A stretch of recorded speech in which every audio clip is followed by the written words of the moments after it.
Willkommen, bienvenue, welcome once again to another live stream. Today, you'll notice the incandescent presence of Sally Inkster of Find Brand You. Now, we often talk about personal branding issues, and an interesting conversation developed between us the other day, where we were talking about constant movements on LinkedIn, changes in algorithm, and the onward rush of AI based content. And the problem is that it's now becoming harder and harder to necessarily state that this is AI based content and AI based response, at which point then you start thinking, do humans play a part in this whatsoever? Exactly. Yeah, I know. And it's like LinkedIn actually put a rewrite this with AI when you. I know. And then if you do that, they don't like it. No, they downgrade you if your content is deemed to be fully AI and doesn't have any original, what they consider original thought in it. Then your progress will be impeded. So then we got onto the subject. Well, what about making intentional mistakes? What about doing a spelling mistake here and there? Now, Sally and I are both quite dyslexic, and often, amusingly, write the most interesting of words down, which don't make any sense to anyone else. Exactly. Yes. I mean, my worst one actually is weather. So whether you do this or whether you don't. Oh, right. I can spell it as the wrong weather. It's WETHER, isn't it? Something like that. Yeah. It's those sort of things, yeah. Yeah. The thing is there a time where making mistakes is a good thing? And also, if we go one step back, what exactly is a mistake? Is it something that you knew was gonna happen, and then perhaps intentionally or unintentionally put your foot in it? Or is it a fault where you fall headlong into something because you didn't know it was going to be that? Is that a mistake? Yeah, and then also you've got the confusion of a mistake versus a failure. Yes. We all know that you have to have failures because you're not going to progress or grow or anything unless you have some failures to eventually get to that success. The best people fail forward. You build on the failures, the successes and failures. In fact, I would even postulate that if you've never had a failure, you're setting yourself up for one in many ways. Because you've got none of the mechanisms that one develops after a failure of how to deal with that, both psychological, feeling that you've internally failed and what a terrible person you are, etc., etc., etc., or physical, in that you don't know how to deal with this. Once the mistake has happened, how do you rectify it? But also, if we go to making mistakes and making mistakes purposely, so that whatever tracking device can tell that we're really real, or that we're not real, is it how do you still make that look professional if you put mistakes in, or is that okay? And I'm sorry for our cross-Atlantic buddies, the rise of the Z. You can pretty much tell when someone's used AI, especially if they are not American, because there are Zs everywhere through it. Yeah. And we don't use Zs. No, not in that way. And it makes it stand out like a sore thumb, especially, for instance, if you've written a bit which has been self-penned, and then you plonk the bit afterwards, which is an extract from an AI trope or whatever. You can see one is one, the other is the other, and they stand out like a sore thumb. And I think it just makes you unintentionally look lazy when in fact you probably haven't been. It is a minefield, isn't it? Absolutely. And then lastly, I was going to postulate one last thing. If you're intentionally making spelling mistakes so that you appear to the algorithm to be human, are they in fact mistakes? Yeah, so it's a mistake only when you make it unknowingly and then you realize it. I don't know, you see, because so is it not? It's a purposeful. What is it? A purposeful something or other, but it's not a mistake because mistakes you make without realizing them, and then you go right. Yeah. So it is a complete minefield So give me the benefits of your wisdom, Madam Inkster. Oh, well, I don't know. As you say, we're talking around this subject because I'm not sure what the big takeout is, except that when it's personal brand, it's got to be personally you. Now, I do make mistakes, as you say, can't spell very well. Grammar, I'm usually okay on, but my post that did the best in the last few months was one that I put out with a picture saying, what signature do you prefer? Now, I think I'd written a bigger sentence than taken some of out of it, and I'd left the what. And this post started to get, some quite good interaction. And I suddenly looked at it and I thought, oh my God, that should be which? Which signature do you? So I put that and everybody went, oh yeah, obviously. Yes, it should have been. And there were loads and loads of comments, but nothing was negative. It was just, oh yes. And so that did best because it had a glaring mistake because I'd done it. Sometimes making the mistake draws attention to, and there's an old adage, isn't there? There's no such thing as bad publicity. Well, no. So drawing attention to the fact that you've written something that could be absolutely ground shaking, even if it's got a grammar mistake in it. Well, the other thing, yeah, go on. Well, when you're on you put out a post and it goes, your post is posted or whatever it says, and you suddenly think, oh no, that's wrong. Now, we know you can't delete it because if you do, you can't put it back up for ages. And we know you can't edit it because as soon as you edit it, then LinkedIn go, no, not having anything to do with it. I could give you a quick LinkedIn tip here. If you wait 15 minutes, you can edit it. Oh, right. It's quite a long time to wait, isn't it? It's an awful long time to wait, yes. Yeah, so is it, if you put it up and you go, oh, there's a mistake in there, either spelling or grammatically or whatever, you go, just leave it because that's obviously a human who made that mistake. Because so many of us get tied up with making things perfect, don't we? We don't want to put that social media post out until it is perfect. Well, actually, in this day and age, perfect is turning against us. I think perfection is now almost representative of machine, and imperfection is representative of human. And it's bizarre that if we look back even 10 years, if you put out a post and it was misspelled or grammatically wrong, you'd find a bunch of grammar Nazis all jumping all over it saying, you can't do this, you shouldn't do that, how unprofessional. Whereas now, I don't think that's really the case. And as we have already shown, doing so identifies you as human. And that's possibly seen as a great big positive anyway, because it shows that you're actually interacting as your true self. You're being authentic. You are being, and that's what your personal brand is. It's finding out what's authentic about you and replicating it in pictures, posts, words, blogs, whatever it is, newsletters, to show this is who I am. So you have to use words on paper that you would use in general conversation, because if we printed out the conversation we've just had into words, it's not going to look great, is it? And the temptation would be, okay, I'll take that transcript and I'll put it into AI and they'll make it sound nice and sensible and a good conversation.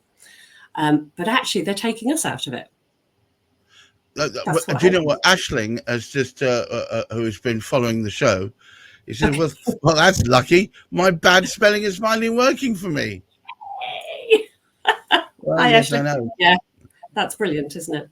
So coming back to that moral thing, do we actually make the mistake, the bad spelling on purpose? Well, it's so bloody odd.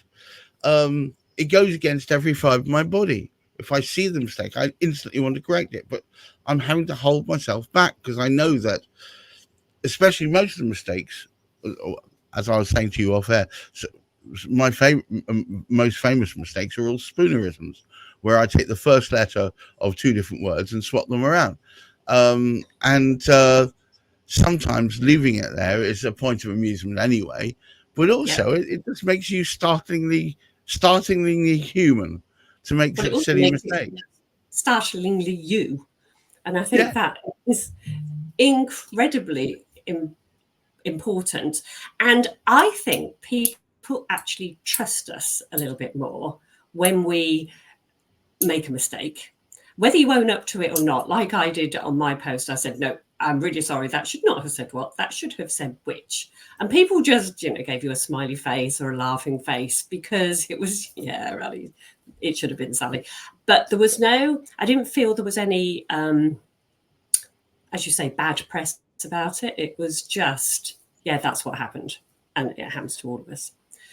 And we have to embrace that even more now. But not just because that is normal human life and that is what we do and we worry about making mistakes, but we've actually got to embrace it even more now to beat the system. it's just terrible. It's just terrible. I look. There's part of me that rankles against this because I'm okay with the fact that I make occasional mistakes. I'm okay that I make occasional I occasionally misspeak and perhaps write things the wrong word. Or my favorite is homonyms, two words that sound the same but mean completely different things. Yeah. That's fine, but doing it intentionally, almost lacing your content so that it reassures our mechanic masters that we are in fact not using the very AI that they've been promoting that we should use in the first place. Oh, it's so tawdry. I mean, it's a bit like, when you have to pass a little test and they say, tick all the squares that have traffic lights or whatever to get through. Well, actually, an AI can do that really well. So we're going to have to start ticking the wrong boxes to prove that we're a little bit human when we couldn't actually see the motorbikes or the stairs or work out which one had a bus in it. And it's just, so. Yes, because that always says I'm not a robot. It's not, I it's an interesting thing. I did you ever see a film called Bicentennial Man? Well, I've heard of it. I don't know. I will summarize it. And I'm sorry if anybody's listening, I'm going to give you a bit of a spoiler.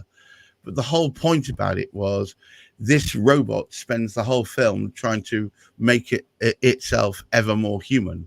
And the only way it can pass as human, which it does in the last possible scene, is by dying and showing that it's not that it is fallible.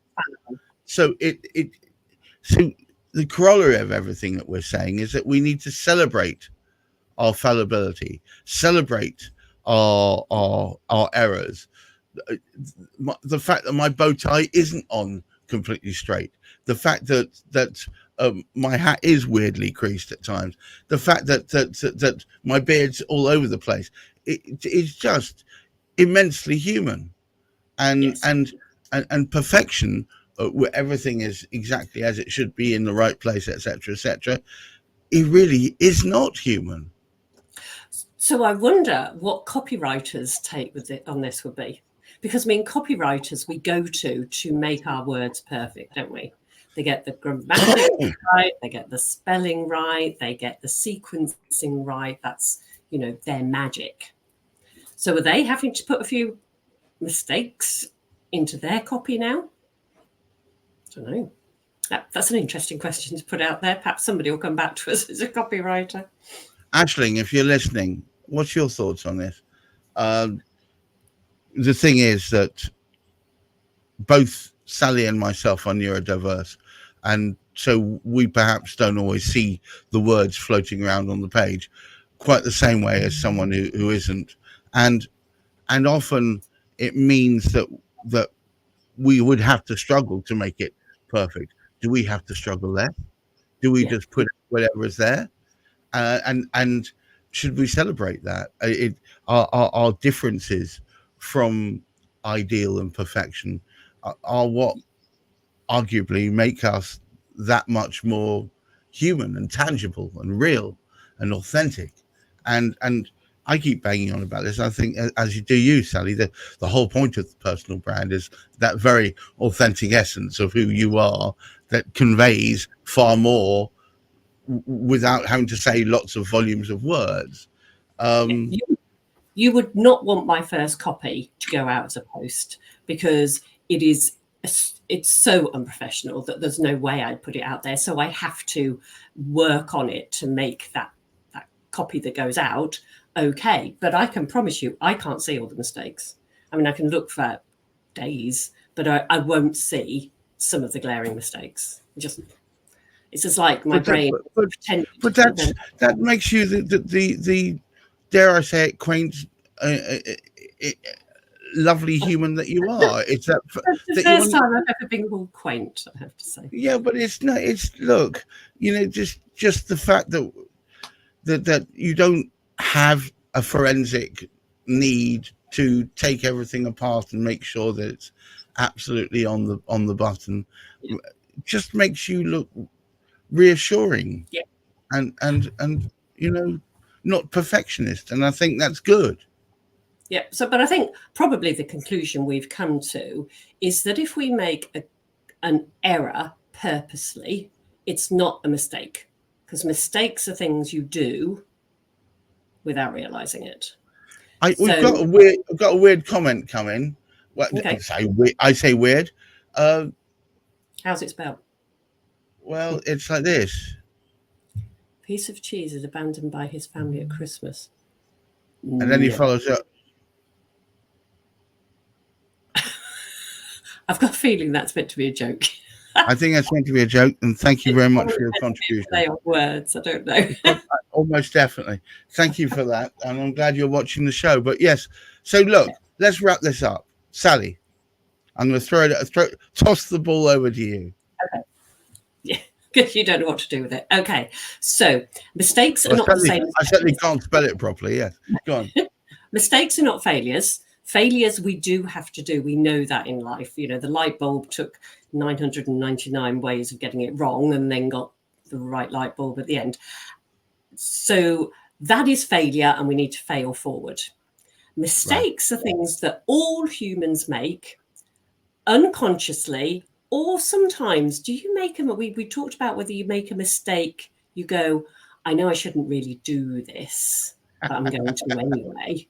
Yes. And then you go, no, that really was a mistake. I should not have done that. But you sort of know it before. But on the whole, mistakes are things you do unconsciously without realizing it. And then you look at something and go, I made a mistake. Or you said something, or you did something and you own up and you say, I made a mistake. What is happening now with AI is that it is so perfect that social media platforms are able to go, that was written by AI because there's no mistakes in it at all. So I'm not going to push it anywhere. And so do we now start purposely putting errors, little errors, grammatical or spelling, into our content so that those AI searchers can see that we're human? That's a question. I'm not sure that we've got any further on it, but it was quite an interesting one when we realised that Aisling and Nodloz have both made extra contributions. Aisling says, I'm with you in the neurodiversity space. I've always struggled with writing, which is why I chose a career using photography to tell stories. I would never intentionally misspell and don't need to, but wouldn't want my copywriter to do it intentionally. Yeah. Well, but if you paid a lot of money for your copywriter to write something for you to put out, and it got negatively turned down because it came over as being so perfect that the AI people said that must have been made by AI, not a human. You'd think that someone hadn't read the definition correctly. Look, here we go. Last one. Speaking of Christmas, I recently wrote a Christmas version of Pump Up the Jam. I call it Jam. Okay. Well, on that note, on that bombshell, I wish you all a wonderful rest of the week. Wear some sunscreen. It's hot out there, guys. And remember to try and look after that mental health. Thank you so much, Sally Inkster. Every day a learning day. Bye-bye now. Take care. Bye.